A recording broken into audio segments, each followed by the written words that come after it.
Joshua 8. Then the Lord said to Joshua, "Do not be afraid, do not be discouraged. Take the whole army with you, and go up and attack Ai. For I have delivered into your hands the king of Ai, his people, his city, and his land. You shall do to Ai and its king as you did to Jericho and its king, except that you may carry off their plunder and livestock for yourselves. Set an ambush behind the city." So Joshua and the whole army moved out to attack Ai. He chose 30,000 of his best fighting men and sent them out at night. With these orders, listen carefully. You are to set an ambush behind the city. Don't go very far from it. All of you be on the alert. I and all those with me will advance on the city, and when the men come out against us, as they did before, we will flee from them. They will pursue us until we have lured them away from the city, for they will say, "They are running away from us as they did before." So when we flee from them, you are to rise up from ambush and take the city. The Lord your God will give it into your hand. When you have taken the city, set it on fire. Do what the Lord has commanded. See to it, you have my orders.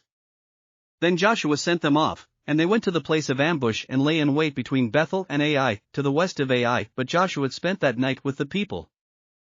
Early the next morning Joshua mustered his army, and he and the leaders of Israel marched before them to Ai. The entire force that was with him marched up and approached the city and arrived in front of it. They set up camp north of Ai, with the valley between them and the city. Joshua had taken about 5,000 men and set them in ambush between Bethel and Ai, to the west of the city. So the soldiers took up their positions, with the main camp to the north of the city and the ambush to the west of it. That night Joshua went into the valley.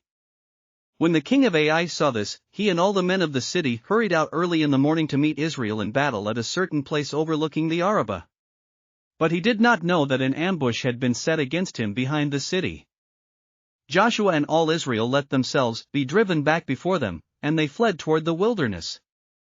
All the men of Ai were called to pursue them, and they pursued Joshua and were lured away from the city.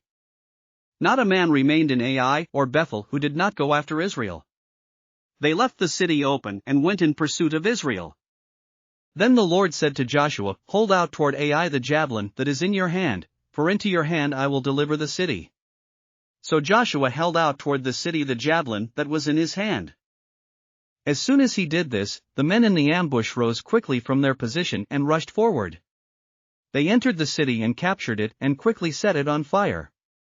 The men of Ai looked back and saw the smoke of the city rising up into the sky, but they had no chance to escape in any direction. The Israelites who had been fleeing toward the wilderness had turned back against their pursuers. For when Joshua and all Israel saw that the ambush had taken the city and that smoke was going up from it, they turned around and attacked the men of Ai.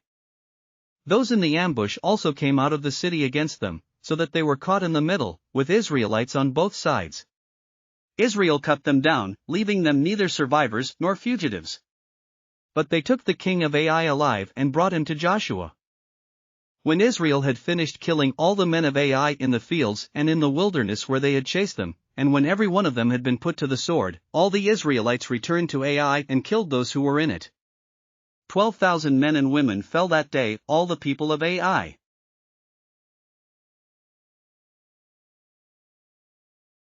Thanks for listening to another chapter of the Bible.